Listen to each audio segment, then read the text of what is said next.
నమస్కారం నాగేశ్వర సార్. జరుగుతున్న నేపథ్యం తెలంగాణలో మరో డిప్యూటీ అంటూ వస్తున్న పరిస్థితి. ఇప్పటికే ఒక డిప్యూటీ స్పీకర్ ఉన్నారు. ఆ పంచాయతీ కూడా పెద్ద ఎత్తున జరిగింది రేవంత్ రెడ్డి గారికి, ఈయనకి బట్టి గారికి. మరొక డిప్యూటీ వస్తే ఏ సామాజిక వర్గానికి అది కట్టబెట్టే అవకాశం ఉంటుంది? మరో డిప్యూటీని ఒప్పుకుంటారా? అంటే చాలా కాలంగా ప్రచారం ఉంది. వాస్తవానికి బట్టి విక్రమార్క డిప్యూటీ సీఎం అన్నప్పుడే సీతక్క కూడా డిప్యూటీ సీఎం అవుతారు అని.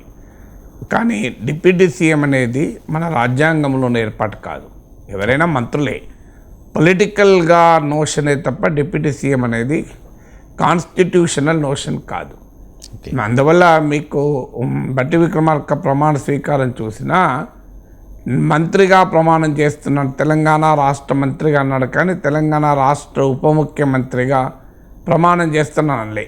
ఒక ముఖ్యమంత్రి మాత్రమే తెలంగాణ రాష్ట్ర ముఖ్యమంత్రిగా ప్రమాణం చేస్తున్నా అంటారు. ఉప ముఖ్యమంత్రిగా ప్రమాణం అంటూ ఉండదు. ఉప ముఖ్యమంత్రి అనేది రాజ్యాంగంలో లేదు. అది రాజకీయపరమైన నోషన్. అందువల్ల ఒకరైనా పెట్టుకోవచ్చు, ఇద్దరైనా పెట్టుకోవచ్చు. ఇప్పుడు ఆంధ్రప్రదేశ్లో అయితే 4-5 పెట్టుకున్నారు కులానికి ఒకటి. మీకు ఛత్తీస్గఢ్, మధ్యప్రదేశ్, రాజస్థాన్లో బీజేపీ కులాల వారీగా, ఉత్తరప్రదేశ్లో కూడా ఇద్దరేసి ముఖ్యమంత్రులు పెట్టారు. సో అందువల్ల మీకు కర్ణాటకలో, తెలంగాణలో కాంగ్రెస్ ఒక ఉప ముఖ్యమంత్రిని పెట్టారు. సో ఇలా ఉప ముఖ్యమంత్రి అనేది it is essentially political notion. అంటే రాజకీయంగా ఇద్దరు బలమైన నాయకులు ఉన్నప్పుడు ఇద్దరినీ సంతృప్తిపరిచే పద్ధతిలో రాజకీయ పార్టీలు కనుక్కున్న ఇన్వెన్షన్ ఇది. అందుకే మీకు కర్ణాటకలో సిద్ధరామయ్య, శివకుమార్ల మధ్య పోటీ ఉంటే శివకుమార్ను సంతృప్తిపరిచేందుకు ఆయన డిప్యూటీ సీఎం అన్నారు. అలాగే ఛత్తీస్గఢ్లో కాంగ్రెస్ గవర్నమెంట్ ఉన్నప్పుడు భూపేష్ బాగ్లే, సింగ్దేవ్ల మధ్య పోటీ ఉండే. రాహుల్ గాంధీ 2.5 సంవత్సరాల తర్వాత సింగ్దేవ్కి ఇస్తాడు ఛాన్స్ అని చెప్పి హామీ ఇచ్చాడని కూడా అన్నారు. అది జరగలేదు. జరగనప్పుడు సింగ్దేవ్ను ఎన్నికల ముందు సంతృప్తిపరచడానికి డిప్యూటీ సీఎం అన్నారు. సో అందువల్ల డిప్యూటీ సీఎం అనేది ఒక పొలిటికల్ అడ్జస్ట్మెంట్. ఇద్దరు బలమైన నేతల మధ్య ముఖ్యమంత్రి పదవికి పోటీ ఉన్నప్పుడు ఆ రెండవ వ్యక్తిని సంతృప్తిపరచడానికి ఇచ్చేటువంటి ఒక పొలిటికల్ అడ్జస్ట్మెంట్. మీరు కాంగ్రెస్ ప్రభుత్వాలు కర్ణాటకలో, తెలంగాణలో, గతంలో ఛత్తీస్గఢ్లో మనకి స్పష్టంగా కనబడుతుంది.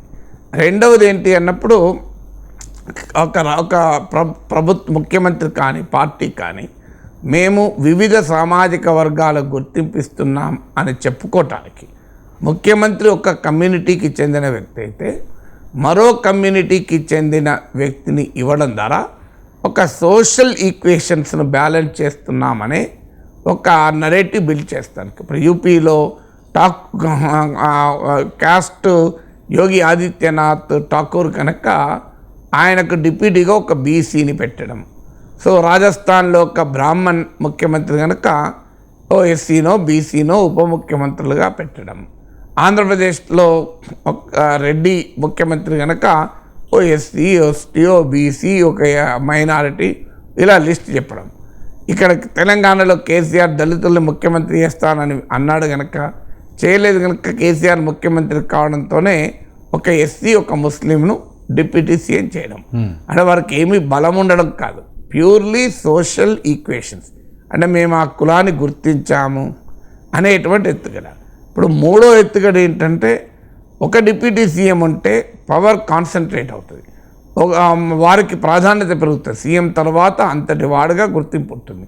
అందువల్ల 2-3 డిప్యూటీ సీఎంలు పెడితే ఎవరికీ గుర్తింపు ఉండదు. ఇప్పుడు ఆంధ్రప్రదేశ్లో జగన్ అనుసరిస్తున్న నమూనా అది.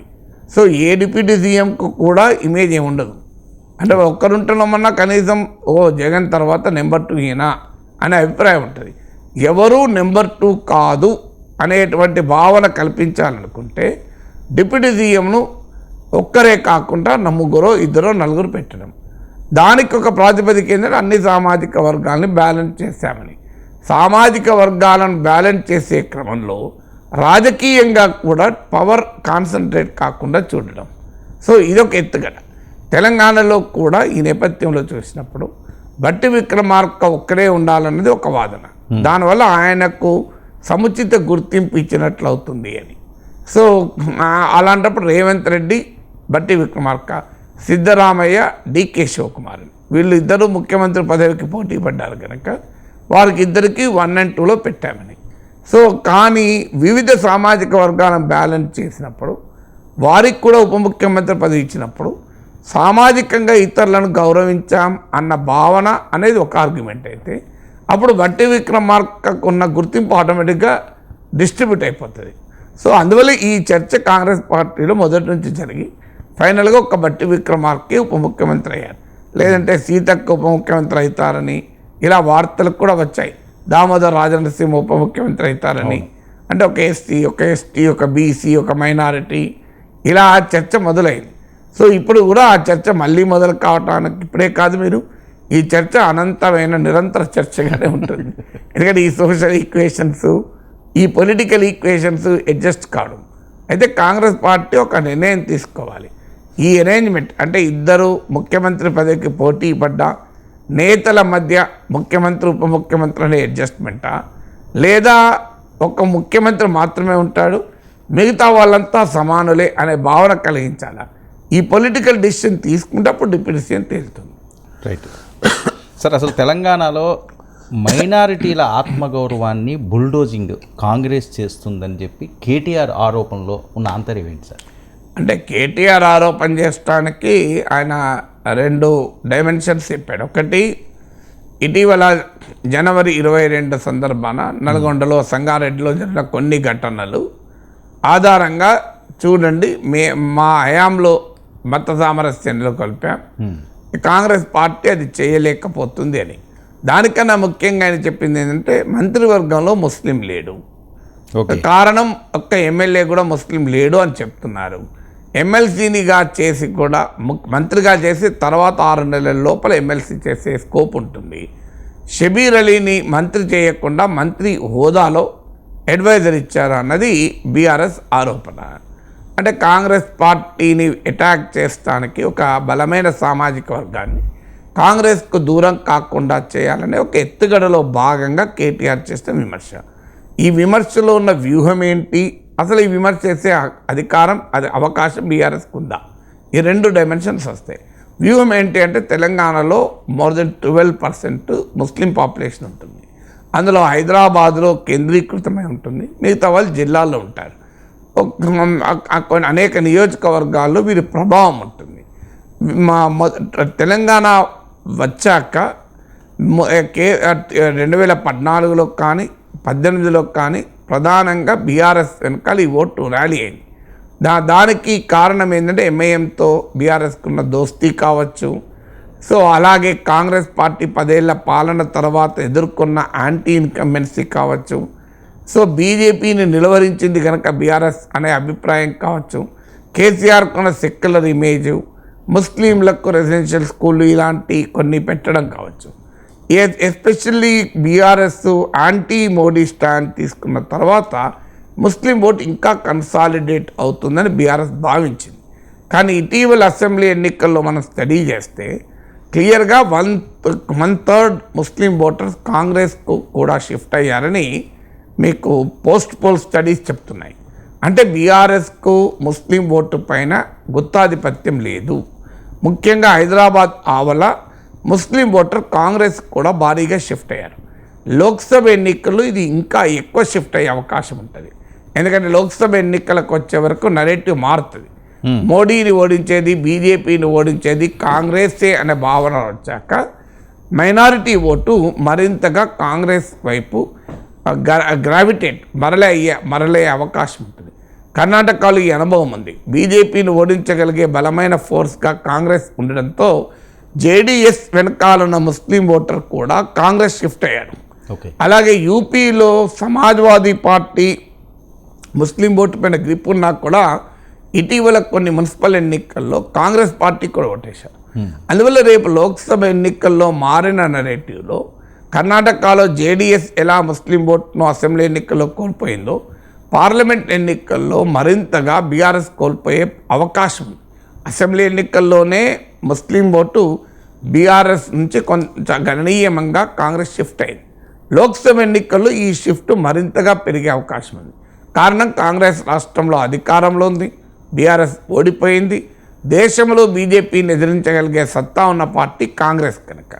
సో అందువల్ల ముస్లిం ఓటు బీఆర్ఎస్ నిలుపుకొనటానికి ఒక ఎత్తుగడగా కాంగ్రెస్ ముస్లింలకు అన్యాయం చేసింది అన్న నరేటివ్ బిల్డ్ చేసే క్రమంలో కేటీఆర్ చేసిన వ్యాఖ్యలు. ముస్లింలకు మంత్రివర్గంలో స్థానం లేదు, నిజమే. మన మహిళలకు మొదటి బీఆర్ఎస్ మంత్రివర్గంలో స్థానం లేదు. మరి మహిళలకు బీఆర్ఎస్ అన్యాయం చేసిందని చెప్దామా? వాస్తవంగా ఇటీవల ఎన్నికల్లో కూడా ఉమెన్ ఓటర్స్ మేల్ ఓటర్స్తో పోలిస్తే రిలేటివ్లీ బీఆర్ఎస్కి ఎక్కువ మంది ఓటేశారు సంక్షేమ పథకాల ప్రభావం వల్ల. అందుకే మరి 5 ఏళ్ళు మన మహిళా మంత్రే లేరు కదా. 5 ఏళ్ళు మహిళా మంత్రే లేరు కనుక మహిళలకు అన్యాయం చేసిన కంక్లూజన్ కదమ్మా. ఇప్పుడు జనవరి 22 నాడు నల్గొండలో సంగారెడ్డిలో జరిగాయంటున్న ఘటనలు చాలా చిన్నవి. బీఆర్ఎస్ హయాంలో బైన్సా లాంటి ఘటనలు జరిగాయి కదా. మరి దాని సంగతి ఏంటి? సో అందువల్ల బీఆర్ఎస్ విమర్శించేటప్పుడు తమ వైపు కూడా మరి ఇవి అటాక్ అవుతాయి అనేది మర్చిపోకూడదు. అవును సార్. మరొక విషయం, బీజేపీ కోసం పార్లమెంటు ఎన్నికల్లో కాంగ్రెస్ డమ్మీ అభ్యర్థులను పెడుతుంది, ఇది సాధ్యమా? కాంగ్రెస్ కోసం డమ్మీ అభ్యర్థి, బీజేపీ కోసం కాంగ్రెస్ డమ్మీ అభ్యర్థులు పెడితే దేశంలో పోరాడేది ఏ రెండు పార్టీలు? అవును. సో రేపు బీజేపీని ఎదుర్కోవడానికి దేశంలో ప్రధాన పార్టీ కాంగ్రెస్. కాంగ్రెస్ ఎందుకు డమ్మీ అభ్యర్థులు పెడుతుంది? అది కూడా రాష్ట్రంలో అధికారంలో ఉండగా. పోనీ రాష్ట్రంలో అధికారంలో లేనప్పుడు బీఆర్ఎస్ అధికారంలో ఉంది, బీఆర్ఎస్ని ఎదుర్కోవాలి. అందువల్ల బీజేపీ కొన్ని చోట్ల బలంగా ఉంటుంది, కాంగ్రెస్ కొన్ని చోట్ల బలంగా ఉంటుంది.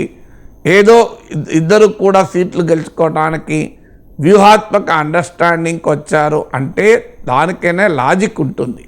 ఎందుకంటే తమకు కూడా సీట్లు రావడానికి 2 జాతీయ పార్టీలు దేశంలో కొట్లాడినా రాష్ట్రంలో అండర్స్టాండింగ్లోకి వచ్చాయి అంటే దానికి ఏదో ఒక లాజిక్ ఉంటుంది. కానీ ఇవాళ రాష్ట్రంలో కాంగ్రెస్ అధికారంలో ఉంది, దేశంలో బీజేపీతో కొట్లాడే పార్టీ కాంగ్రెస్. ఇప్పుడు మధ్యలో కాంగ్రెస్ ఎందుకు డమ్మీ అభ్యర్థులు పెడుతుంది? అంటే కేటీఆర్ ఆ రకంగా మాట్లాడాలని ఆంతర్యం ఏంటి సార్? ఏమైనా ఇన్సైడ్ ఉందా? ఆంతర్యం ఏమీ లేదు. కాంగ్రెస్ బీఆర్ఎస్ బీజేపీ ఒక్కటే అన్న భావన అసెంబ్లీ ఎన్నికల్లో బీఆర్ఎస్ని దెబ్బతీసింది, బీజేపీని కూడా దెబ్బతీసింది. ప్రభుత్వ వ్యతిరేక ఓటు బీజేపీకి పోకుండా కాంగ్రెస్ వైపు వెళ్ళింది. బీజేపీని వ్యతిరేకించే ఓటర్లు బీఆర్ఎస్ వెనకాల ఉన్నా కూడా వాళ్ళు ఓటేయలేదు, ఎందుకంటే బీజేపీ బీఆర్ఎస్ ఒకటే అని.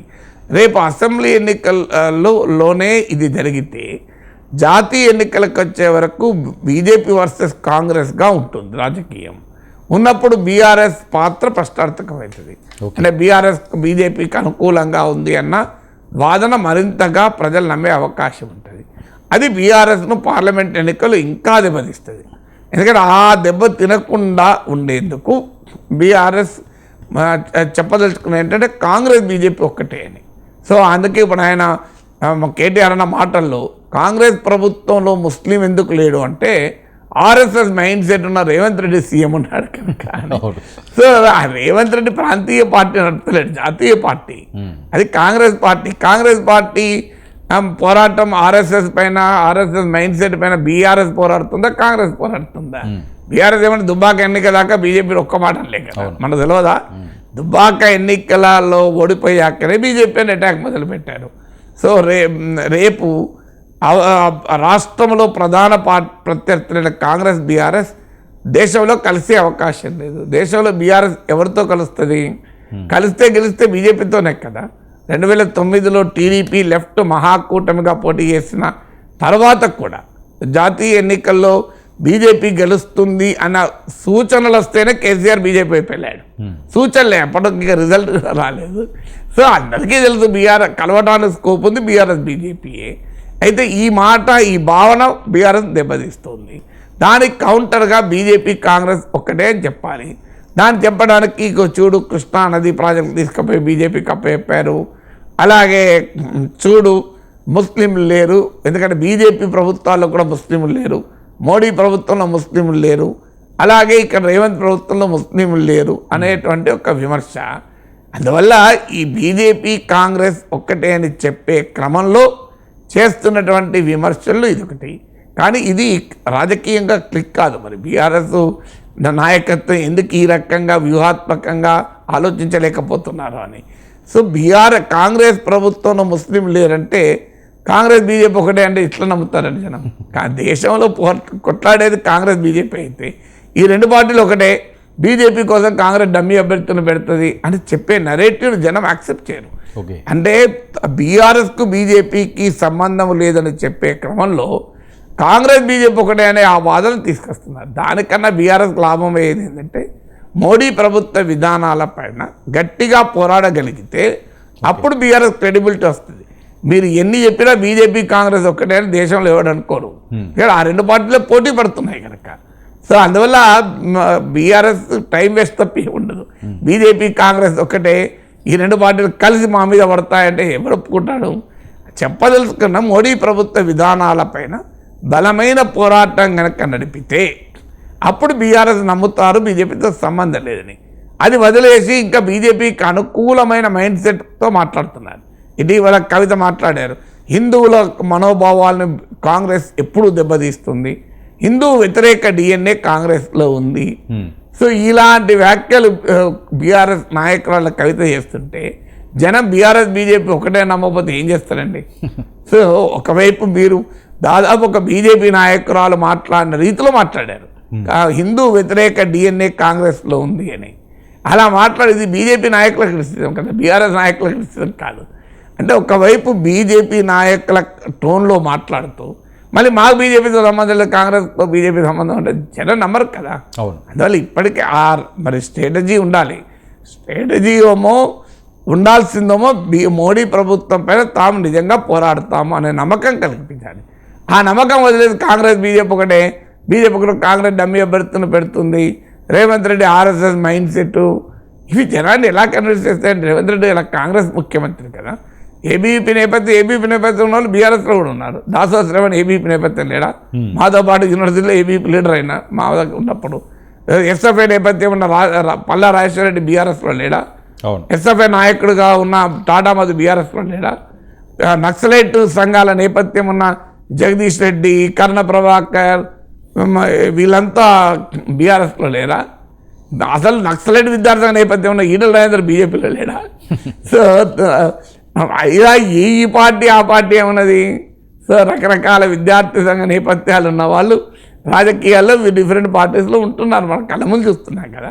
అందువల్ల ఎప్పుడో ఆయన చిన్నప్పుడు ఎప్పుడో ఈ జాగృతిలో చేశాడు, ఏబీపీలో చేశాడు అన్నది ఇప్పుడు జనం కన్విన్స్ కారు. ఎందుకంటే విద్యార్థి దశలో చాలామంది చాలా సంఘాల్లో ఉంటారు, తర్వాత రకరకాల దాంట్లోకి వెళ్ళిపోతారు కదా. అవును సార్, మరొకటి తెలంగాణ రాజకీయాల్లో జరుగుతున్న చర్చ, పార్లమెంటు ఎన్నికల్లో ఖచ్చితంగా బీఆర్ఎస్ తమ సత్తా చాటాల్సిన అవసరం ఉంది, లేకపోతే ఇబ్బందికర పరిస్థితులు, అసెంబ్లీ కోల్పోయింది కాబట్టి. సో ఈ నేపథ్యంలో కేసీఆర్ గారు పూర్తి స్థాయిలో రంగంలోకి దిగి తనదైన స్టైల్లో రాజకీయాలు చేస్తారా, లేకపోతే కేటీఆర్ గారే ఎక్కువగా అన్ని అంశాల్లోనే కూడా ఆయన అడుగులు వేస్తున్నారు కాబట్టి ఆయన ఫేస్ తోటి ఈసారి పార్లమెంటు ఎన్నికలకు వెళ్ళే అవకాశం ఉందా అని చాలామంది మాట్లాడుతున్నారు. కేసీఆరే వస్తారని చెప్పి కేటీఆర్ చెప్పారు కదా. సో కేసీఆర్ రీఎంట్రీకి రంగం సిద్ధం అని కూడా చెప్తున్నారు కదా. అసెంబ్లీలో కేసీఆర్ వస్తే ఎలా ఉంటుందో అని కూడా చెప్తున్నారు కదా. ఇప్పటికి కూడా కేసీఆర్ మళ్ళీ ముఖ్యమంత్రి అవుతాడని కూడా కేటీఆర్ చెప్పడం లేదా? సో అందువల్ల కేటీఆర్ ఫేస్తో పార్లమెంట్ ఎన్నికలకు పోరు. కేసీఆర్ని బ్రాండ్ కేసీఆర్ ఆధారంగానే పార్లమెంట్ ఎన్నికలకు పోతారు. ఇప్పుడు బడ్జెట్ సమావేశాలకు ఫిబ్రవరి 1న కేసీఆర్ ఎమ్మెల్యేగా కూడా ప్రమాణ స్వీకారం చేస్తున్నాడు. బడ్జెట్ సమావేశాల్లో కేసీఆర్ అటెండ్ అవుతాడు. ఫిబ్రవరిలో అనేక పార్లమెంట్ నియోజకవర్గాల్లో కూడా కేసీఆర్ పర్యటన జరుపుతారని కూడా వార్తలు వస్తున్నాయి కదా. సో అందువల్ల అసలు అసెంబ్లీ ఎన్నికల సమయంలో కూడా కేసీఆర్ ఫేస్తోనే పోయారు. కేటీఆర్ కూడా ఒక ప్రామినెంట్ ఫేస్ కదా. లోక్సభ ఎన్నికల్లో కూడా కేటీఆర్ ప్రామినెంట్ ఫేస్గా ఉంటారు. కానీ డెఫినెట్గా బ్రాండ్ కేసీఆర్తోనే పార్లమెంట్ ఎన్నికలకు వెళ్తారు. ఎందుకంటే అసెంబ్లీ ఎన్నికలకే వెళ్ళని వాళ్ళు కేటీఆర్ ఫేస్తో లోక్సభ ఎన్నికలకు ఎందుకు వెళ్తారు? సో కేటీఆర్ పదే చెప్పేది కేసీఆర్ నాయకత్వం అనేది చెప్తున్నారు కదా. అందువల్ల కేసీఆర్ పట్ల ఏదో వ్యతిరేకత వచ్చింది, కేసీఆర్ ఓడిపోయాడు, కేసీఆర్ సేలబుల్ కాదు, కేసీఆర్ బ్రాండు, కేటీఆర్ బ్రాండే సేలబుల్ అవుతుందని ఎక్కడా బీఆర్ఎస్ అంచనాకు రావడం లేదు. అయితే హైదరాబాదులో గెలిచి గ్రామీణ ప్రాంతాల్లో ఓడిపోవడం అనేది ఈ చర్చకు కారణం కావచ్చు. ఎందుకంటే బ్రాండ్ కేటీఆర్ బాగా ఉపయోగపడ్డది హైదరాబాద్.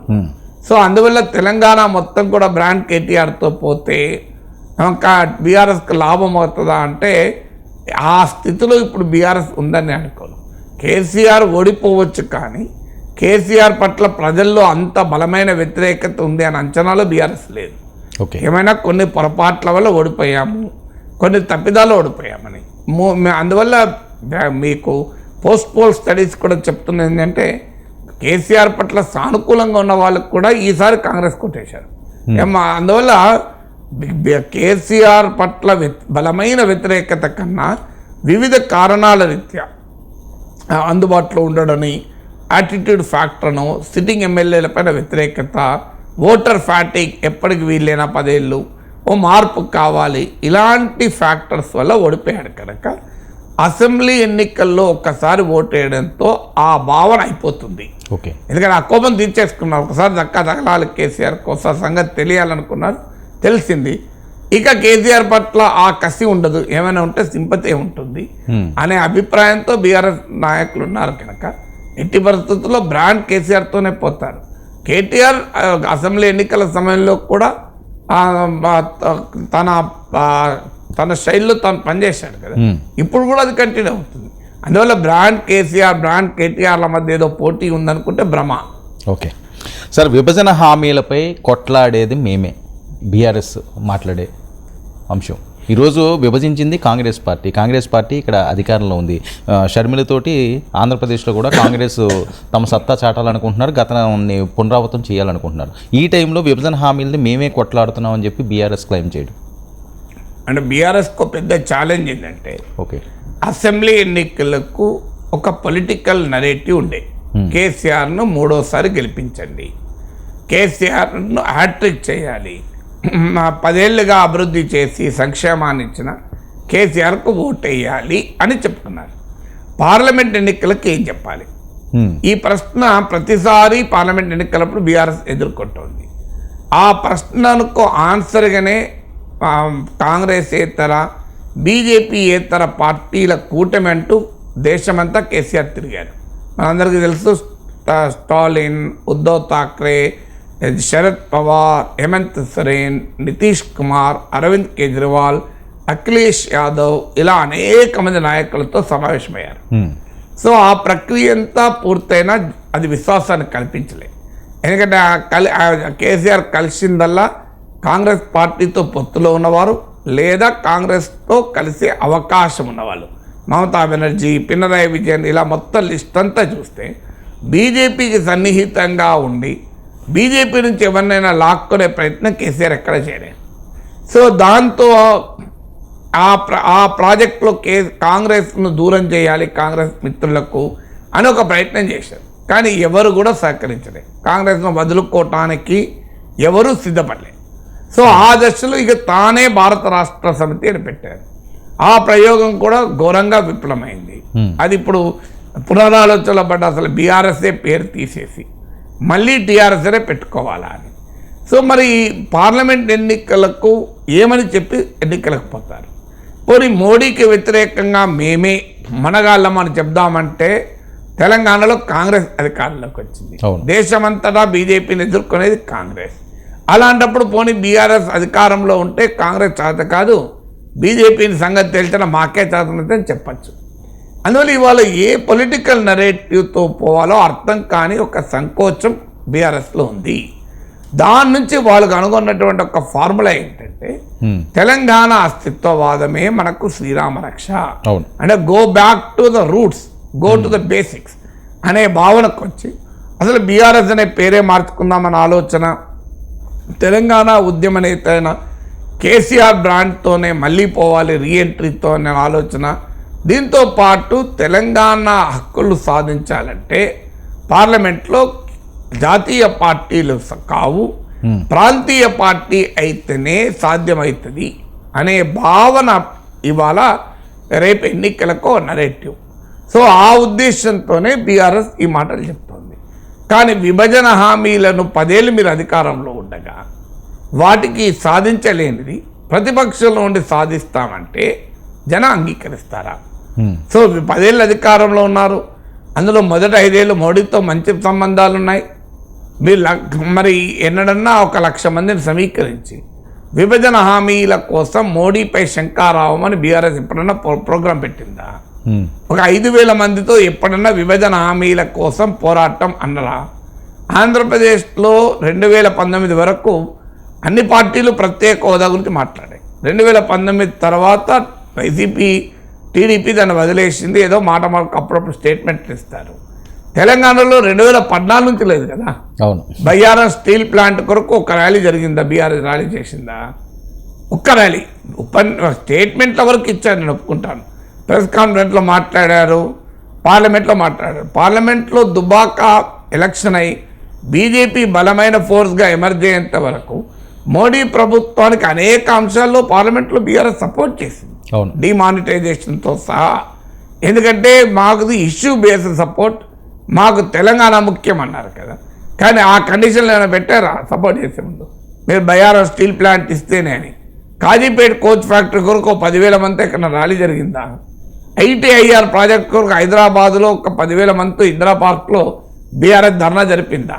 మీకు ఎక్కడన్నా పోనీ ధర్నా అధికారం నుండి చేయలేదు అనుకుంటే ఒక 10 లక్షల మందితో సంతకాలు సేకరించి ఐటీఐఆర్ కొరకు ఆన్లైన్లోనో డిజిటల్గానో ఫిజికల్లోనో మోడీకి సబ్మిట్ చేశారా? మరి విభజన హామీల కృష్ణానదీ జలాల్లో వాటా కొరకు తెలంగాణ రాష్ట్రం అంతటా ప్రదర్శనలు జరిగాయా? ఏవి జరగలేదు కదా. స్టేట్మెంట్లు వరకు ఇచ్చారు తప్ప విభజన హామీల కొరకు బలమైన ఉద్యమం ఎక్కడా బీఆర్ఎస్ జరపలేదు. 10 ఏళ్ళు అధికారంలో ఉన్నప్పుడు చేయనప్పుడు ఇప్పుడు చేస్తామంటే మరి జనాన్ని ఎలా కన్విన్స్ చేస్తారన్నది క్వశ్చన్. Right sir. మరో విషయానికి వస్తే బీజేపీ కూటమిలో నితీష్, కానీ చంద్రబాబుని ఎందుకు ఎన్డీఏ దగ్గరికి రానివ్వట్లేదు? అంటే గతాన్ని ఇంకా మర్చిపోలేదా, లేకపోతే ఆయన అవసరం లేదని భావిస్తుందా? గతాన్ని మర్చిపోకపోతే నితీష్ ఎట్లా తీసుకుంటారు? చంద్రబాబు మర్చిపోతారు. చంద్రబాబు రాజకీయ అంటే ఎవరి విషయంలో ఓకే, రాజకీయ నాయకుల విషయాల్లో గతాలు గుర్తుంచుకోరు. అంత అంత పట్టింపులు ఏమి ఉండవు, వర్తమానమే. సో ఎప్పటికప్పుడు అవసరమే. సో అందువల్ల నితీష్ కుమార్కు తలుపులు మూసే ఉంటాయన్నారు కదా. ఇప్పుడు సుశీల్ కుమార్ మోడీ అంటున్నాడు, బీజేపీ నాయకుడు, అసలు రాజకీయాల్లో తలుపులు అసలు ఉండనే ఉండవు అని. సో తలుపులు మూయడం తర్వాత కదా. ఇప్పుడు అమిత్ షా అన్నాడు, Chandrababu Naidu doors are close అన్నాడు. సో అసలు డోర్సే ఉండవు పాలిటిక్స్లో, క్లోజ్ ఎక్కడిది? ఎవరైనా వచ్చారో రావచ్చు కదా. సో అందువల్ల అక్కడున్న స్థానిక పరిస్థితుల వల్లే తప్ప పాత కోపాలు ఉంటాయి. చంద్రబాబు నాయుడు మోడీ పర్సనల్గా తిట్టాడు, రాజకీయ నాయకులు అవన్నీ ఏవీ పెట్టుకోరు. వాళ్లకు ఎన్నికల్లో కలిసి రావడం తప్ప ఇంకో ఫ్యాక్టర్ ఉండదు. మనం చూడలేదు దేశమంతా విజయం అని తిట్టిన వాళ్ళు ఇప్పుడు జగన్ ప్రభుత్వంలో మంత్రులుగా లేరా?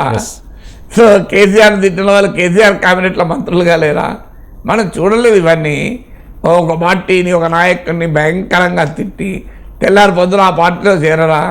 ఎంతమంది చూడలేదు మన రాజకీయ నాయకుల్ని. రాజకీయ నాయకులు అంటేనే అది కదా. అందువల్ల అది ఇష్యూ కాదు. ఇష్యూ ఏంటంటే బీహార్లో బీజేపీకి బలం లేదు. బలం 20% మించి ఎప్పుడు రాలేదు. సో అక్కడ 40 లోక్సభ సీట్లు ఉన్నాయి. సో ఆడ 40 సీట్లలో ఆర్జేడీ, జేడీయూ, కాంగ్రెస్ కలిస్తే బీజేపీకి చాలా కష్టం. సో తన వ్యతిరేక శిబిరంలో ఎంపీ సీట్లు పోవడాన్ని బీజేపీ భరించలేకపోతుంది. అందువల్ల నితీష్ కుమార్ సహకారంతో బీజేపీ తన బలాన్ని పెంచుకోవాలి అన్నది ఆలోచన. సో అందువల్ల ఆ ఆలోచనలో భాగంగా నితీష్ కుమార్తో మళ్ళీ కలిశారు. ఆంధ్రప్రదేశ్కి వచ్చే వరకు బీజేపీకి ఒక 1% ఓటింగు. సో వైసీపీ, టీడీపీ ఇద్దరు 2 పార్టీలు బీజేపీకి సపోర్ట్ అయ్యాయి.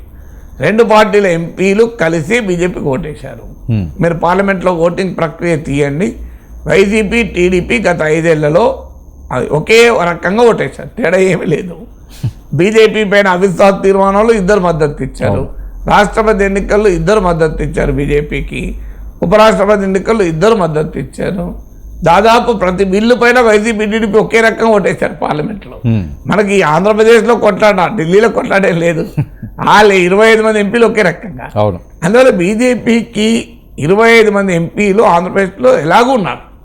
వాళ్ళు గెలవాల్సిన అవసరం లేదు. ఆంధ్రప్రదేశ్లో వైసీపీ గెలిచినా, టీడీపీ గెలిచినా కట్టుకొని ఆంధ్రప్రదేశ్ చెందిన 25 ఎంపీలు బీజేపీకి మద్దతు ఇస్తున్నారు, ఇస్తారు కూడా. వాళ్ళకి ఆంధ్రప్రదేశ్ ప్రయోజనాలతో సంబంధమే లేదు. ప్రత్యేక హోదా రావాల్సిన అవసరం లేదు, విభజన హామీలు రావాల్సిన అవసరం లేదు, ఏ వచ్చారని 5 ఏళ్ళుగా మద్దతు ఇస్తున్నారు. జగన్ చంద్రబాబు ఏం చేశారని బీజేపీ మద్దతు ఇచ్చారు చెప్పమనండి. బీజేపీ మద్దతు ఇవ్వడానికి ఆయన కేసులు ఉన్నాయి, ఈయన కేసులు రావద్దు అంతే లెక్క. సో ఈయన మీద కూడా ఇప్పుడు కేసులు ఉన్నాయి, ఈడీ నోటీస్ ఇచ్చే స్కిల్ కేసు పైన. సో కేసుల కొరకు మోడీతో స్నేహం అందరూ తెలిసిందే కదా ఇది. సో అందువల్ల ఇక్కడ ఆంధ్రప్రదేశ్లో ఎలాగూ 25 మంది ఎంపీల మద్దతు ఉంది. ఇప్పుడు ఏదో ఒక పార్టీతో కలవడం కన్నా 25 మంది ఎంపీల మద్దతు బెటర్ కదా అని. అలాగే ఇక్కడ ఏదో ఒక పార్టీ బలహీనపడితే భవిష్యత్తులో ఆ స్పేస్ తాము ఆక్రమించవచ్చన్నది బీజేపీ లక్ష్యం. ఏదో ఒక పార్టీని ఇంకా క్లియర్ చెప్పాలని తెలుగుదేశం బలహీనపడితే అని. దీర్ఘకాలంలో టీడీపీ వీక్ కావాలనేది బీజేపీ కోరుకుంటుంది. అందుకొరకు టీడీపీతో కలవడానికి వెనకాడుతుంది.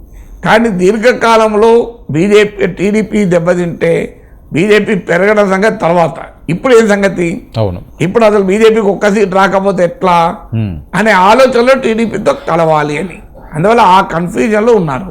టీడీపీ షార్ట్ టర్మ్ లక్ష్యాలతో కొరకు చూస్తే తక్షణం కొన్ని ఎమ్మెల్యేలు ఎంపీలు కావాలంటే టీడీపీతో కలవాలి. లాంగ్ టర్మ్లో తాము బలం పెరగాలంటే టీడీపీతో కలవద్దు అనే ఆలోచనలో డైలమాలో బీజేపీ ఉంది. ఎలాగో వైసీపీ టీడీపీ 25 మంది మనకే కదా మద్దతు. ఎందుకో ఎవరో ఒక్కరితో కలవడము, ఎవరు గెలుస్తారో చెప్పలేం కదా అన్న భావన కూడా ఉంది. అందువల్ల బీహార్ రాజకీయాలు వేరు, ఆంధ్ర రాజకీయాలు వేరు. బీహార్ రాజకీయాల్లో నితీష్ కుమార్ ఆర్జేడీ అలాగే కాంగ్రెస్తో ఇండియా కూటమిలో ఉంటే 40 సీట్లలో అత్యధిక సీట్లు ఇండియా కూటమికి వెళ్తాయి. దాన్ని నివారించడానికి నితీష్ కలుపుకున్నారు. ఆంధ్రప్రదేశ్లో ఇండియా కూటమికి వెళ్ళే వాళ్ళు ఎవరు లేరు కదా. వైసీపీ లేదు, టీడీపీ లేదు. ఏమనంటే ఎన్డీఏకే వచ్చేవాళ్ళు. అందువల్ల ఇక్కడ ఆలోచిస్తున్నారు.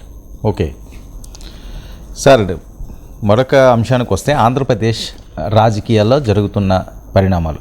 ఒక పక్క తెలుగుదేశం పార్టీ అలాగే జనసేన పొత్తుల్లో వెళ్తాయంటున్నారు. బీజేపీ మీరు అన్నట్లుగా వస్తుందో రాదో వాళ్ళ ఆలోచన ఏంటో అన్నది పక్కన పెడితే, షర్మిల అనే జగన్ వదిలిన బాణం ఈరోజు చురుగ్గా ఆంధ్రప్రదేశ్లో తిరుగుతుంది. నేను షర్మిలారెడ్డినే అని పదే పదే నొక్కి చెప్పడానికి గల కారణం అంటే అందరికీ తెలుసు, ఆంధ్రప్రదేశ్ రాజకీయాల్లో బలమైన కమ్యూనిటీస్ కమ్మారెడ్డి, కాపులు బలమైన సంఖ్యాబలం ఉన్నప్పటికీ వాళ్ళు రాజకీయాల్లో ఆ రకమైన ప్రభావాన్ని చూపలేకపోయారు. రాజ్యాధికారం మాత్రం ఈ 2 సామాజిక వర్గాల మధ్యనే ఉంది మొదటి నుంచి కూడా. సో కమ్మాస్ తెలుగుదేశం వెనకాల ఉన్నారు, రెడ్డిస్ కాంగ్రెస్ వెనకాల ఉన్నారు. రాష్ట్ర విభజన తర్వాత కాంగ్రెస్ అడ్రస్ లేకుండా పోవడము, రాజశేఖర్ రెడ్డి ప్రభావము, రాజశేఖర్ రెడ్డి దుర్మరణము, రాజశేఖర్ రెడ్డి మరణానంతర సానుభూతి, ఇవన్నీ కూడా కాంగ్రెస్ వెనకాలన్న ప్రజానీకాన్ని వైసీపీ వెనకాలకు మార్చింది. అందులో రెడ్డిస్ కీలకం. అందువల్ల జగన్మోహన్ రెడ్డికి ఉన్న సోషల్ సపోర్ట్ బేస్లో బలమైన సామాజిక వర్గం రెడ్డి, ఇది మొదటిది. 2 మాలా క్రిస్టియన్స్, సో ఇదొక బలమైన సామాజిక వర్గం. 3 ముస్లిమ్స్, 4 ఇంకా ఇతర సామాజిక వర్గాలు. సో ఇది ఆర్డర్ వైసీపీకి ఉన్న సోషల్ సపోర్ట్ బేస్. జగన్ ఎదుర్కోవాలనుకుంటున్న షర్మిల జగన్ వెనకాలన్న వారిని తిరిగి కాంగ్రెస్కు రప్పించుకోవాలని. ఈ సపోర్ట్ బేస్ అంతా ఒకప్పుడు కాంగ్రెస్దే. ఉమ్మడి రాష్ట్రంలో కాంగ్రెస్ సపోర్ట్ బేస్.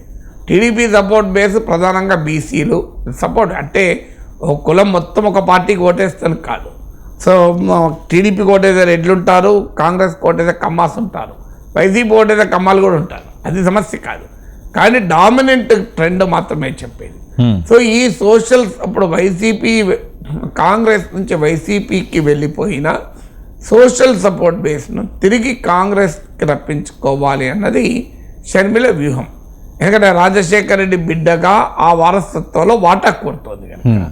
సో అందుకే మీకు ఈ మధ్య చూడండి షర్మిల స్టేట్మెంట్, మణిపూర్లో క్రైస్తవులు ఊచకోత జరుగుతున్నా ఒక క్రైస్తవుడై కూడా జగన్ అని మాట్లాడింది. బీజేపీ పైన పల్లెత్తు మాట అంటలేదని. ఇలా జగన్ మా విశ్వాసాలను కూడా ప్రాతిపదికగా చేసుకొని ఇంతవరకు షర్మిల మాట్లాడ ఆశ్చర్యం. బీజేపీలో ఒకప్పుడు బీజేపీ మాట్లాడింది అంటే జగన్తో ఫైట్ తర్వాత మోడీ అమిత్ షా చెప్పినట్టున్నారు. తర్వాత జగన్ పైన ఇంతవరకు పొరపాటున కూడా అట్లాంటి వ్యాఖ్యలు బీజేపీ నేతలు చేయడం. సో ఎందుకంటే వారు మానేశారు. ఎందుకంటే జగన్ నువ్వు దెబ్బతీయడం వాళ్ళ లక్ష్యం కాదు కనుక. ఆ రోజుల్లో అంతర్వేది రథము, రామతీర్థం ఈ సంఘటనలు జరిగినప్పుడు ఆ సంఘటనలు కూడా ఆగిపోయాయి. మీరు గమనించండి. అవును. జగన్ పైన బీజేపీ పోరాటం అనేది ఆగిపోయినప్పుడు ఆ సంఘటనలు కూడా ఆగిపోయాయి. అవును. అంటే సోము వీర్రాజు మీద అప్పుడు ఎక్కువగా ఆయన వైసీపీ మనిషి అని చెప్పి మాట్లాడడం, ఆ టైంలోనే ఆయన ప్రెసిడెంట్గా ఉండడం కూడా చాలా వివాదాలు. ఏదన్నా ఆయన ప్రెసిడెంట్గా ఉన్నప్పుడు కూడా ఇది జరిగింది. అంటే బీజేపీ జగన్ ఎదుర్కోవాలనుకున్నప్పుడు ఈ క్రిస్టియన్ కార్డు తీస్తారు, అప్పుడు తీయదు. Okay. So BJP Christian card తీయలేదంటే అర్థం జగన్ ఎదుర్కోవడం తెలుసుకోలేదండి. అవును. సో కానీ షర్మిల తీశారు. ఇంట్రెస్టింగ్ ఏంటంటే, సో దానికి కారణం ఏంటి అంటే వైసీపీ సోషల్ సపోర్ట్ బేస్లో ఒక బలమైన సామాజిక వర్గమైన మాలా క్రిస్టియన్స్ను ఇక్కడికి అట్రాక్ట్ చేయడం. ఎందుకంటే మీకు తెలంగాణకు ఆంధ్రకు ఒక తేడా ఉంది. తెలంగాణలో ఎస్సీలో మాదిగలు ఎక్కువ, ఆంధ్రలో మాలలు ఎక్కువ. ఓకే. తెలంగాణ నిజాం పాలనలో ఉండడం వల్ల, ఆంధ్రప్రదేశ్ బ్రిటిష్ పాలనలో ఉండడం వల్ల ఎస్సీ ఓటర్లో అక్కడ క్రిస్టియన్ పెనిట్రేషన్ కూడా ఎక్కువ. మీకు ఊరా చర్చిలు ఉంటాయి. సో ఎవరు ఎస్సీ ఎవరు క్రిస్టియన్ అని చెప్పలేము. వారి విశ్వాసాల రీత్యా క్రిస్టియన్ ఉంటారు, ఆన్ పేపరు రాజ్యాంగపరమైన హక్కుల రీత్యా వాళ్ళు ఎస్సీలుగానే ఉంటారు. సో అందువల్ల ఆ డిఫరెన్స్ మనకు ఆంధ్రప్రదేశ్లో కనబడుతుంది. అందువల్ల మాలా క్రిస్టియన్ ఓటర్లు అట్రాక్ట్ చేయడానికి ఆమె ప్రత్యేకంగా మణిపూర్ను తీసుకొచ్చి ఈ రకంగా వ్యాఖ్యానించారు. ఇప్పుడు ఇంకో సామాజిక బేస్ రెడ్డిస్ని టార్గెట్ చేయడం కొరకు, రెడ్డి ఒక జగన్మోహన్ రెడ్డి కాదు అని మీరు టీడీపీ అటాక్ చేయడంలో కూడా చూడండి, జగన్ రెడ్డి అని అంటుంటారు చూడండి. లోకేష్ను వైసీపీ నేత లోకేష్ చౌదరి అంటారు చూడండి, మీరు గమనించండి. లోకేష్ నాయుడు లోకేష్ అని అనరు వాళ్ళు. ఈవెన్ పవన్ కళ్యాణ్ పవన్ నాయుడు అంటుంటారు. అంటే క్లియర్గా ఆంధ్రప్రదేశ్లో ఏ స్థాయిలో బజార్న పడి కులాల గురించి చెప్పుకుంటారు దానికి ఇదొక ఉదాహరణ. సో అందువల్ల జగన్మోహన్ రెడ్డి అని నొక్కి చెప్తారు టీడీపీ నేతలు, జగన్ రెడ్డి అని. వాళ్ళు నొక్కి చెప్తారు లోకేష్ నాయుడు. సో చంద్రబాబు నాయుడుతో కలిసి ఉన్నాడు కనుక పవన్ నాయుడు. సో ఇంత కుల పంచాయతీ ఆంధ్రప్రదేశ్లో ఉంటుంది. సో అందువల్ల ఇప్పుడు షర్మిలకు కూడా ఆ రెడ్డి ఓటర్లకు ఏం రాజశేఖర రెడ్డి వారసుగా జగన్మోహన్ రెడ్డి వైపు ఉన్నారు మీరు, కానీ రెడ్లు మొదటి నుంచి కాంగ్రెస్ వాళ్ళే.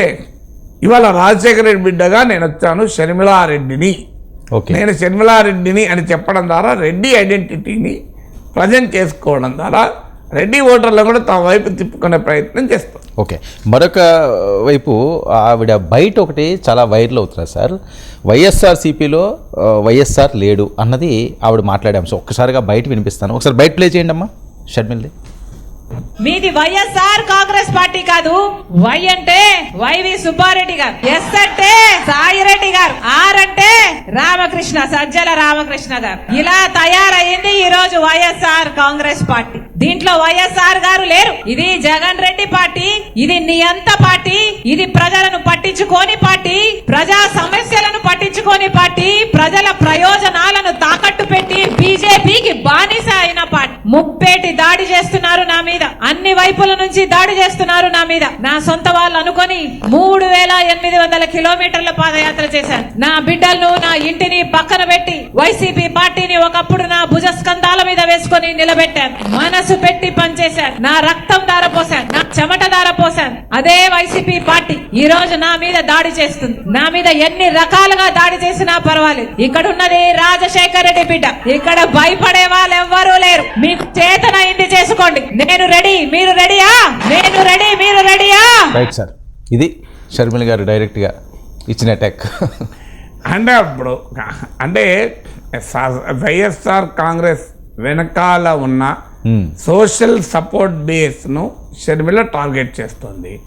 అందుకే మణిపూర్లో క్రైస్తవులపై దాడి జరుగుతున్నా క్రైస్తవుడైన జగన్ పట్టించుకోవడం లేదు, బీజేపీకి ఊడిగం చేస్తున్నాడు, బీజేపీకి బానిసగా ఉన్నాడు అంటూ గతంలో విమర్శించారు. నేను షర్మిలారెడ్డిని అంటూ ఇటీవల నొక్కి చెప్పారు. ఇప్పుడు వైఎస్ఆర్ కాంగ్రెస్లో వైఎస్ లేడు అని చెప్పడం ద్వారా రాజశేఖర రెడ్డి అభిమానులకు వైఎస్ఆర్ కాంగ్రెస్కు మధ్య ఒక డిస్కనెక్ట్ తేవడము, అందులో ఇక్కడ ఉన్నది రాజన్న బిడ్డ అని మళ్ళీ నొక్కి చెప్పడము. అంటే వైఎస్ వారసత్వము జగన్మోహన్ రెడ్డి అంటూ వ్యక్తిగతంగా ఏమీ లేదు కదా. ఆయన తర్వాత ఇప్పుడు జగన్మోహన్ రెడ్డి సొంత ఇమేజ్ పెంచుకోవచ్చు, కానీ ఆయన రాజకీయ ప్రస్థానం మొదలు పెట్టినప్పుడు ఆయనకు ఉన్నదల్లా రాజశేఖర రెడ్డి కొడుకనే, ఇంకా వేరేది ఏమీ లేదు. సో ఆయనకు no other contribution, no other role, no other history, కేవలం రాజశేఖర రెడ్డి కొడుకు. అందువల్ల రాజశేఖర్ రెడ్డి పట్ల అభిమానం వైఎస్ ఆ 2 పదాలే జగన్మోహన్ రెడ్డిని ఈ స్థాయికి నిలబెట్టాయి. తర్వాత రాజకీయాల్లో ఒక స్టేజ్ వచ్చాక సొంత బలము సొంత ఇమేజ్ పెంచుకోవచ్చు, అది కాదని మనం అనలేము. ఇప్పుడు జగన్మోహన్ రెడ్డికి ఇప్పటికీ కూడా వైఎస్ ఏనా జగన్ అంటే బ్రాండ్ లేదా అంటే ఇప్పుడు డెఫినెట్గా బ్రాండ్ వైఎస్ బ్రాండ్తో పాటు సొంత బ్రాండ్ కూడా జగన్కి వచ్చింది రాజకీయాల్లో. ఇప్పుడు ఎన్టీ రామారావు అల్లుడుగానే చంద్రబాబు నాయుడు తెలుగుదేశంలో మొదలు పెట్టవచ్చు, కానీ ఇలా చంద్రబాబు నాయుడు సొంత బ్రాండ్ లేదా, ఎన్టీఆర్ బ్రాండే కాదు కదా. అవును. సో అందువల్ల రాజకీయాల్లో మొదట్లో ఆ బ్రాండ్ ఉపయోగపడుతుంది. అలాగే ఇప్పుడు జగన్కు వైఎస్ బ్రాండ్ ఒక కీలకం, దానిపైన బిల్డ్ చేసింది బ్రాండ్ జగన్. షర్మిల ఇప్పుడు ఏంటంటే ఆ వైఎస్ అనే బ్రాండ్ను జగన్కు డిస్కనెక్ట్ చేయాలి. అందుకే వైఎస్ఆర్ అంటే వైవి సుబ్బారెడ్డి, విజయసాయి రెడ్డి, సజ్జల రామకృష్ణారెడ్డి చెప్పడం. సో అందువల్ల వైఎస్ఆర్కు జగన్కు సంబంధం లేదు. అందుకే పదే జగన్ పాలన వైఎస్ఆర్ పాలనకు నక్కకు నాగలోగానికి ఉన్నటువంటి తేడా అని. సో అందువల్ల రాజశేఖర్ రెడ్డి వారసత్వం తనది కూడా అని, అందుకే వైఎస్ఆర్ కాంగ్రెస్ పార్టీ విజయానికి 3800 కిలోమీటర్ల పాదయాత్ర చేశాను, తన చెమట రక్తం ధారపోస్తానని కూడా చెప్పారు. అవును. సో అందువల్ల రాజశేఖర్ రెడ్డి వారసత్వం జగన్కు మాత్రమే ఉండదు, జగన్కు మాత్రమే రాదు. జగన్కు రాజశేఖర్ రెడ్డి వారసత్వం వచ్చేందుకు జరిగిన కృషిలో తాను కూడా భాగస్వామి. అందువల్ల ఇవాళ తనకు కూడా వాటా కావాలి ఆ వారసత్వంలో అని చెప్తుంది. ఆ చెప్పే క్రమంలో జగన్కే అసలు హక్కు లేదు రాజశేఖర రెడ్డి వారసత్వాన్ని ఉపయోగించుకునేది. రాజశేఖర రెడ్డి నిజమైన వారసురాలు తానే అనేటువంటి భావనతో ఆమె ప్రజల్లోకి వెళ్తుంది. ఇది వర్కౌట్ అవుతుందా సార్? అది మనం ఎవరము చెప్పలేము, ఎందుకంటే కేవలం సెంటిమెంట్ ఒకటే పనిచేయదు రాజకీయాల్లో. అనేక ఫ్యాక్టర్స్ ఉంటాయి. ఇవాళ కాంగ్రెస్కున్న బలము బలాలు ఇవన్నీ ఫ్యాక్టర్స్ పనిచేస్తాయి కదా. బట్ ఎంతో కొంత రాజకీయ పరిస్థితులు అనుకూలిస్తే అప్పుడు ఈ బ్రాండ్ మాత్రమే షర్మిలకు ఉపయోగపడేది. అంటే ఎప్పుడు కూడా ఎలా ఉంటుందంటే ఒక విత్తనం మనం పొలంలో ఎక్కడన్నా భూమిలో నాటుతాం, అప్పుడు మొలకెత్తదు. సడన్గా కొన్ని రోజుల తర్వాత వాతావరణ పరిస్థితులు అనుకూలించినప్పుడు మొలకెత్తు. ఇది కూడా అంటే బ్రాండ్ వైఎస్ అనేది ఒక విత్తనం, ఆ విత్తనం షర్మిల నాటుతోంది. ఇవాళ రాజకీయ పరిస్థితులు అనుకూలంగా లేవు కనుక అది మొలకెత్తకపోవచ్చు. దానివల్ల విత్తన నాణ్యత క్వశ్చనబుల్ కాదు. అప్పుడున్న పరిస్థితులు భూసారం బాగా లేకనో బాగా వేడి ఉండడం వల్లనో వర్షాలు సరైన సమయంలో కురవకపోవడమో ఈ ఎక్స్టర్నల్ కండిషన్స్ వల్ల బ్రాండ్ వైఎస్ అనే విత్తనం ఇప్పుడు షర్మిల పొలంలో మొలకెత్తకపోవచ్చు. కానీ రేపు వాతావరణ పరిస్థితులు అనుకూలిస్తే ఈ వైఎస్ బ్రాండ్ అనే విత్తనం షర్మిల పెరట్లో కూడా మొలకెత్తచ్చు. అందువల్ల వైఎస్ బ్రాండ్ అనే విత్తన నాణ్యతను ఎవరు క్వశ్చన్ చేయలేరు. ఆ విత్తన నాణ్యత ఇప్పటికీ ఉంది. సో ఆ రాజకీయ విత్తనం బ్రాండ్ వైఎస్ అనే రాజకీయ విత్తనాన్ని షర్మిల ఇవాళ మొదలుపెట్టింది. సో ఇప్పటికిప్పుడు ఉపయోగపడకపోవచ్చు, కానీ ఎన్నడో ఒక రోజు ఉపయోగపడతానికి స్కోప్ ఉంటుంది కనుక అనేది ఆ ప్రయత్నం. ఓకే సార్, షర్మిల ఏం మాట్లాడినా అది చంద్రబాబు దగ్గర నుంచి వచ్చిన స్క్రిప్టు అని చెప్పి పదే వైఎస్ఆర్ శ్రేణులు ఆవిడ్ని కామెంట్ చేసే పరిస్థితి, అలా సాధ్యమవుతుందా? అలా ఆంధ్రప్రదేశ్లో ఎలా అయిపోయిందంటే షర్మిలే పక్క పెట్టు, నాగేశ్వరైనా అంతే. జగన్ను సమర్థించకపోతే చంద్రబాబు నాయుడు మనిషే, చంద్రబాబు నాయుడు సమర్థించకపోతే జగన్ మనిషే. సమర్థించడం కాదు, ఇప్పుడు జగన్ సైకో అనకపోతే నేను జగన్ మనిషినే. అంటే టీడీపీ వారికి ఎట్లుంటుందంటే జగన్ సైకో అనాలి. జగన్ సైకో అని నేను అంటేనే నాగేశ్వర్ న్యూట్రల్, లేకపోతే నాగేశ్వర్ న్యూట్రల్ కాదు, జగన్ సపోర్ట్ చేస్తున్నట్టు. ఓకే, అంటే మీ భాష ఎందుకు మాట్లాడతామంటే సంబంధం లేదు, అలాగే తిట్టాలి మీరు అంతే. అలాగే చంద్రబాబు నాయుడు తీవ్రంగా తిట్టాలి, తిడితేనే అప్పుడు మనం న్యూట్రల్, లేకపోతే చంద్రబాబు నాయుడు మనుషులే. అంటే ఆ స్థాయిలో ఉన్మాదం ఆంధ్రప్రదేశ్లో ఉంది. ఇటు అటు రెండు వైపులా ఏ స్థాయిలో ఉన్మాదం అంటే ఎవరు అసలు వాళ్ళు న్యూట్రల్ కాదు, ఎదుటి వ్యక్తి న్యూట్రల్ కాదంటారు. ఇప్పుడు టీడీపీ అభిమాని ఉంటాడు, ఆ టీడీపీ అభిమాని ఏం కోరుకుంటాడు, నాగేశ్వర్ రోజు జగన్ను తాము తిట్టినట్టు తిట్టాలి అని. తిట్టకపోతే నువ్వు జగన్ మనిషి అంటాడు. వైఎస్ఆర్ కాంగ్రెస్ అభిమానులు ఏమనుకుంటారంటే నేను రోజు వాళ్ళు తిట్టినట్టు దత్తపుత్రుడు అని పవన్ అనాలి, చంద్రబాబు నాయుడు అనాలి, ప్యాకేజ్ స్టార్ అని పవన్ అనాలి. అనలేదు అనుకోండి, మనం చంద్రబాబు నాయుడు మనుషులు అయిపోతాం. అంటే వారి బయాస్తో ఎదుటి వాళ్ళని చూస్తారు. అసలు ఎదుటివాడు బయాస్ లేదు అనేది అర్థం కాదు వాళ్ళకు బయాస్ ఉంటుంది, వాళ్ళ బయాస్కి అనుగుణంగా మనం మారాలి అంటారు. ఇది ఆంధ్రప్రదేశ్లో క్రియేట్ చేసిన ఉన్మాదం. అందువల్ల ఇవాళ వైఎస్ఆర్ కాంగ్రెస్ పార్టీని ఎవరు వ్యతిరేకించినా వాళ్ళంతా చంద్రబాబు నాయుడు ఖాతాలో పడతారు. అది షర్మిల కానీ ఇంకెవరన్నా కానీ, ఎందుకంటే వారికి టార్గెట్ చంద్రబాబు నాయుడు, షర్మిల కాదు. వైఎస్ఆర్ కాంగ్రెస్ పార్టీ ఇప్పుడు షర్మిలతో పోరాడలేదు కదా, షర్మిల జగన్తో పోరాడుతుంది, కానీ జగన్ షర్మిలతో పోరాడలేదు. మీరు గమనిస్తే జగన్కి ఇవాళ ప్రధాన శత్రువు షర్మిలకు కాదు, షర్మిలకు ప్రధాన ప్రత్యర్థి జగన్. ఎందుకంటే షర్మిల పోరాటం వల్ల ప్రభుత్వం పైన జగన్ పైన, కానీ జగన్ పోరాటం షర్మిలపై కాదు. అందువల్ల will Jagan divert his resources. అందువల్ల షర్మిలపై పోరాడాల్సి వచ్చినా అది చంద్రబాబు నాయుడుపై పోరాటంగానే చేస్తాడు ఏదైనా. ఎందుకంటే షర్మిలపై పోరాటం చేస్తే తన ప్రధాన ప్రత్యర్థి పోతాడు కదా. అప్పుడు మీరు చంద్రబాబు నాయుడు 2019లో బీజేపీ పైన భయంకరంగా పోరాడితే తనకు ప్రజలంతా ఓటేస్తారు అనుకున్నారు. అవును, కానీ జరగలేదు, ఓడిపోయాడు. ఎందుకు? ఆంధ్రప్రదేశ్లో బీజేపీ లేదు, లేని ప్రత్యర్థి పైన చంద్రబాబు నాయుడు ధర్మ పోరాటాలు చేశాడు. ఆడ ప్రత్యర్థి లేడు, ప్రత్యర్థి జగన్. జగన్ కన్నా నువ్వు మోడీని తిరిగితే ఓట్లు పడతాయా అంటే అదేదో ఆంధ్రప్రదేశ్ సెంటిమెంట్ ఉంటుంది అని అనుకున్నాడు. కానీ ఎప్పుడు కూడా ఫీల్డ్ మీద లేని ఎనిమిదితో నువ్వు ఫైట్ చేస్తే నీకు ఏం జరుగుతుంది? ఏమీ జరగదు. అవును. సో అందువల్ల ఇది 2019లో చంద్రబాబు నాయుడు అర్థం చేసుకోలేని చిన్న పాయింట్. మేము ఆ రోజులో కూడా చెప్పాము, ఆయనకు అర్థం కాలే. సో ఆయన ఏం ఊహించుకున్నాడంటే ఇక మోడీ పైన పోరాడితే మోడీ పట్ల బాగా వ్యతిరేకత ఉంది, మనకు ఉపయోగపడుతుంది అనుకున్నాడు. మోడీ పైన వ్యతిరేకతతో సంబంధం లేదు, ఆంధ్రప్రదేశ్లో మోడీ లేడు కదా. లేనప్పుడు ఆయన మీద పోరాడితే ఎవరు పట్టించుకుంటారు? సో ఆయన ధర్మ పోరాట దీక్షలకు రాజకీయ ప్రయోజనం ఏమీ రాలేదు గమనిస్తే. పైగా ఓడిపోయాడు, ఘోరంగా ఓడిపోయాల్సి వచ్చింది. అందువల్ల పొలిటికల్ రైవల్ని ఐడెంటిఫై చేసుకోవడం కూడా కీలకం. షర్మిల పొలిటికల్ రైవల్ జగన్, ఎందుకంటే ఆమె రావాల్సింది జగన్ అనుకూల ఓట్లే, ఆమె రావాల్సింది రాజశేఖర రెడ్డి అభిమాన ఓట్లే. అందువల్ల షర్మిల ఆమె ప్రత్యర్థిగా జగన్ ఎంచుకున్నది, కరెక్ట్ అది.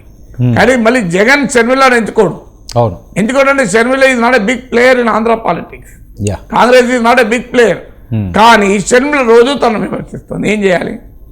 రోజు తనను విమర్శిస్తోంది షర్మిల.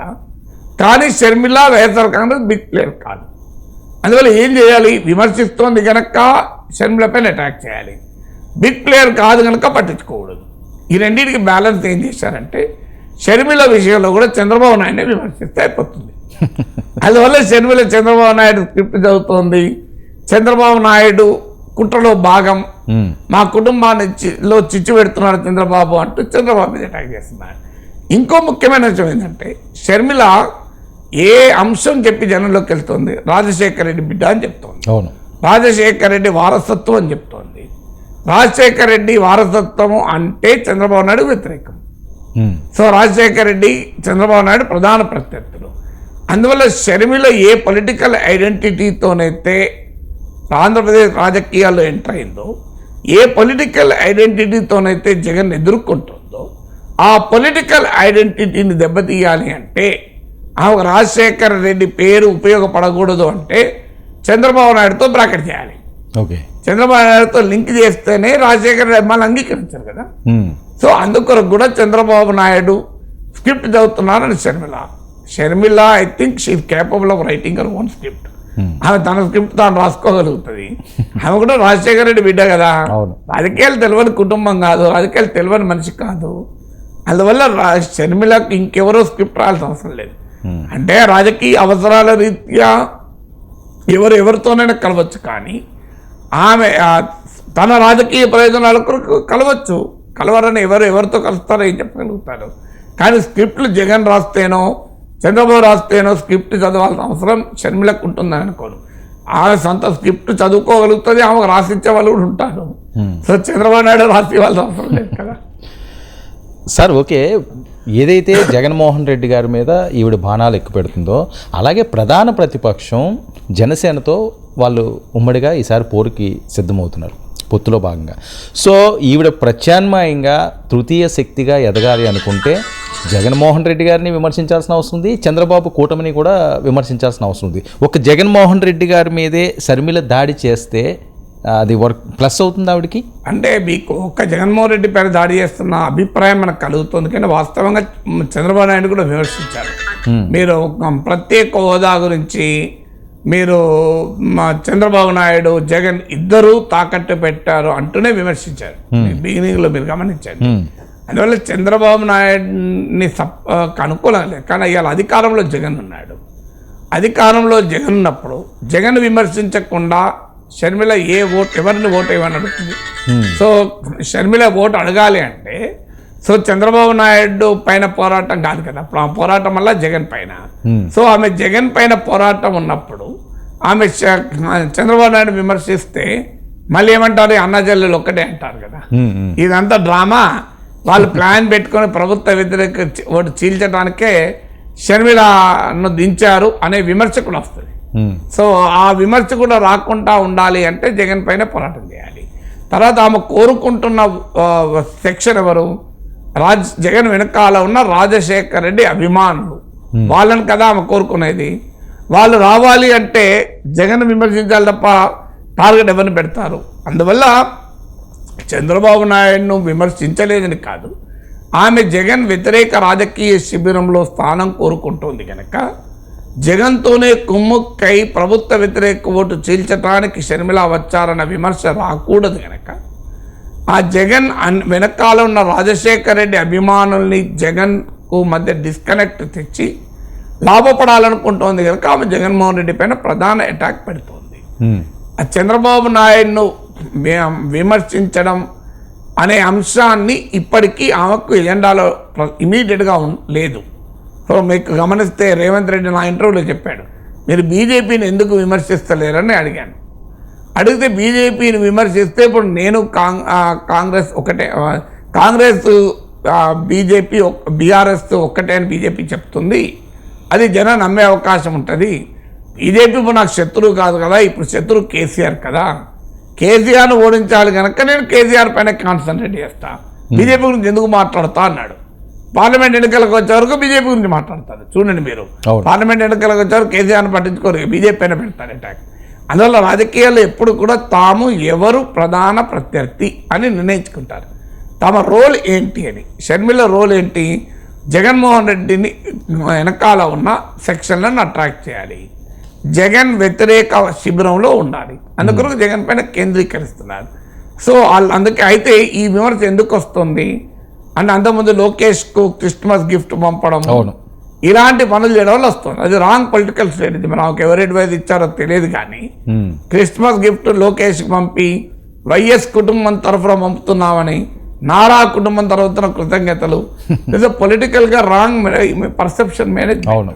అది ఏ రకంగా చంద్రబాబుకు ఉపయోగపడుతుంది, చంద్రబాబు నాయుడుతో కలుస్తున్నారన్న తర్వాత రాజశేఖర రెడ్డి అభిమానులు షర్మిలకు ఓటేస్తారా?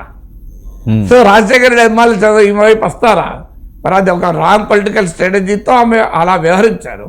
ఆ వ్యవహరించింది వల్ల ఈ అనుమానాలు వస్తున్నాయి.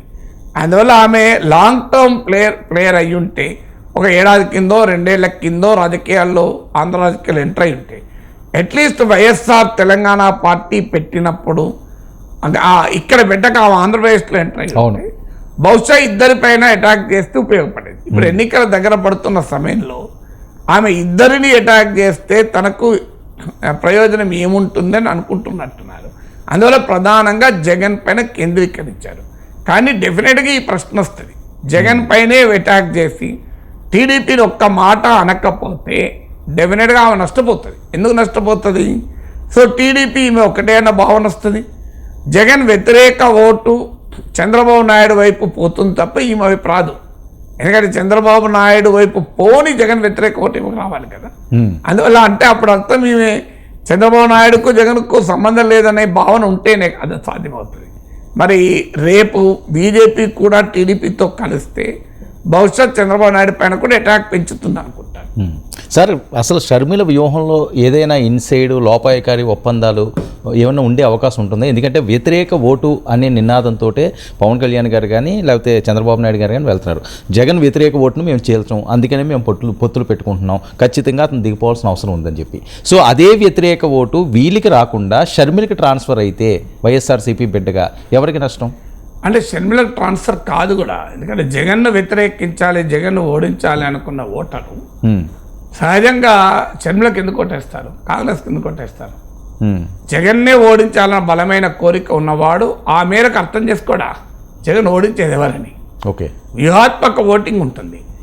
ఏ ఓటు షర్మిలకు వచ్చే అవకాశం ఉంటుందంటే జగన్ పట్ల అసంతృప్తి ఉండి చంద్రబాబు నాయుడు వైపు పోవటానికి ఇష్టపడని ఓటరే షర్మిల వైపు రావాలి. అందువల్ల జగన్కు ఆల్టర్నేటివ్ చంద్రబాబు అనుకున్న ఏ ఓటర్ కూడా షర్మిల కొట్టేయడు, కాంగ్రెస్ కొట్టేయడు. ఎందుకంటే అక్కడ జగన్ను ఓడించాలి అనుకున్నప్పుడు, జగన్కు ఆల్టర్నేటివ్ చంద్రబాబు అనుకున్నప్పుడు జగన్ కాకుండా షర్మిల చంద్రబాబు కాకుండా షర్మిలకి ఎందుకు కొట్టేస్తారు? అంటే అది సిటీల్లోనో లేకపోతే ఎడ్యుకేటెడ్లోనో ఆ రకమైన ఆలోచన ఉంటుంది. బట్ రూరల్ విషయానికి వస్తే రూరల్ అయినా అదే ఉంటుంది. అంత ప్రజలంతా అమాయకులు కాదు కదా, ఇంకా గ్రామీణ ప్రాంతాల్లో చైతన్యం ఏం తక్కువ లేదు. ఓకే, అదే క్లియర్గా అర్థమవుతుంది కదా. జగన్ను ఓడించాలనుకున్నప్పుడు ఎవరు ఓడిస్తారని అంత అంచనా లేకుండా రాజకీయాల్లో ప్రజలు ఉంటారా? దానివల్ల జగన్ను ఓడించగలిగే సామర్థ్యం షర్మిలకు ఉందా అనుకుంటారు కదా.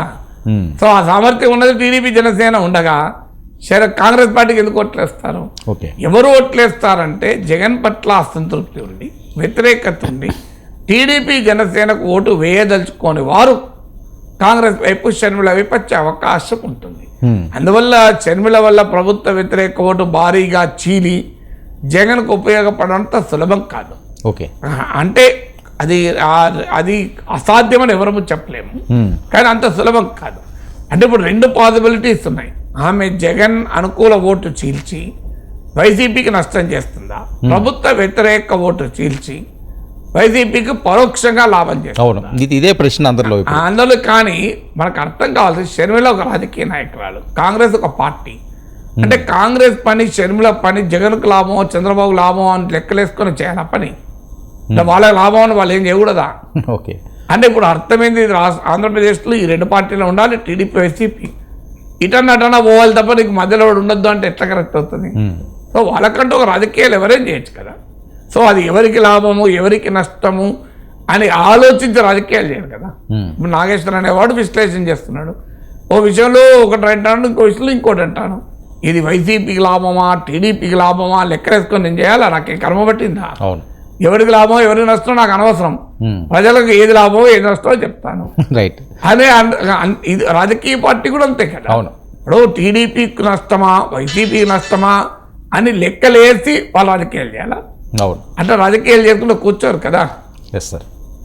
సార్ ఏంటి కడపగడ్డపై జగన్తో డి బ్యానర్ ఐటమ్ ఈరోజు సునీతతో భేటీ కాబోతున్నారట.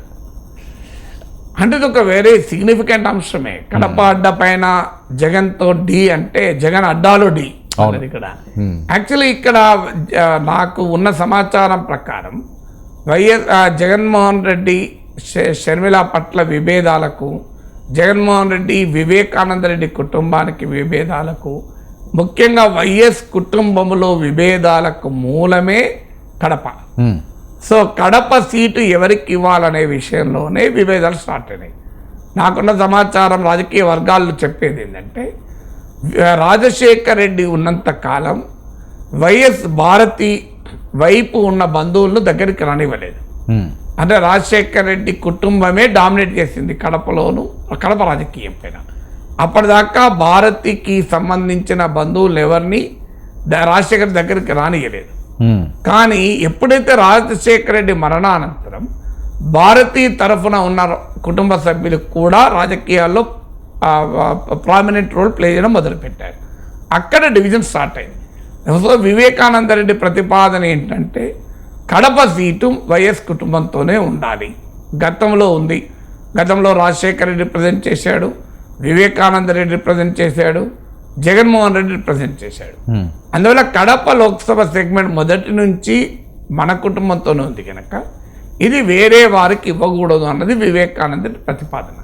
తనకన్నా ఇవ్వండి, లేదా నాకు ఇవ్వడం ఇష్టం లేకపోతే మీ అమ్మకి ఇవ్వు, మీ అమ్మకి ఇవ్వడం కూడా ఇష్టం లేకపోతే మీ చెల్లెకి ఇవ్వకు, కానీ ఎవరికో ఒకరికి అంటే వివేకానంద రెడ్డి, విజయమ్మ, షర్మిల ఈ ముగ్గురులో ఎవరికో ఒకరికి ఇవ్వాలి తప్ప అటువైపు భారతి కుటుంబం వైపు ఇవ్వకూడదు అని. కానీ జగన్మోహన్ రెడ్డికి వచ్చే వరకు ఏంటంటే భారతి కుటుంబం కూడా తన కుటుంబంగానే భావిస్తాడు కదా. వివేకానంద రెడ్డి భావించకపోవచ్చు, షర్మిల భావించకపోవచ్చు. సో జగన్మోహన్ రెడ్డికి అలా ఉండదు కదా, తాను తన భార్య వేరని అనుకోడు. వేరే వాళ్ళు అనుకునవచ్చు. అందువల్ల భారతీయ కుటుంబం వైపు ఉన్న అవినాష్ రెడ్డి, వాళ్ళ ఫాదర్ భాస్కర్ రెడ్డి, వీళ్ళు డామినేట్ చేయడం మొదలుపెట్టారు. సో కడపతోనే డివిజన్ మొదలైంది. అందువల్ల కడప దగ్గర ఇప్పుడు మళ్ళీ ఆగుతుందా? అందువల్ల కడప గడ్డ పైన ఇప్పుడు చాలామంది అంటున్నారు, ఈవెన్ సునీత కడప ఎంపీగా పోటీ చేస్తారు అని.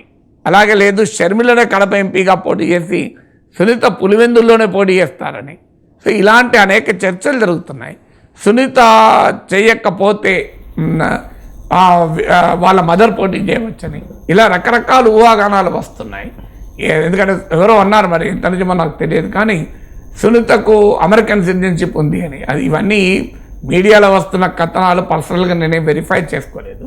బట్ ఇలా రకరకాల ఊహాగానాలు వస్తున్నాయి. బట్ ఆంధ్రప్రదేశ్ రాజకీయాల్లో జగన్ కుటుంబం మధ్య పోరు మొదలయ్యాక కడప ఎక్స్క్లూడ్ కాదు, పులివెందులు కూడా ఎక్స్క్లూడ్ కాదు.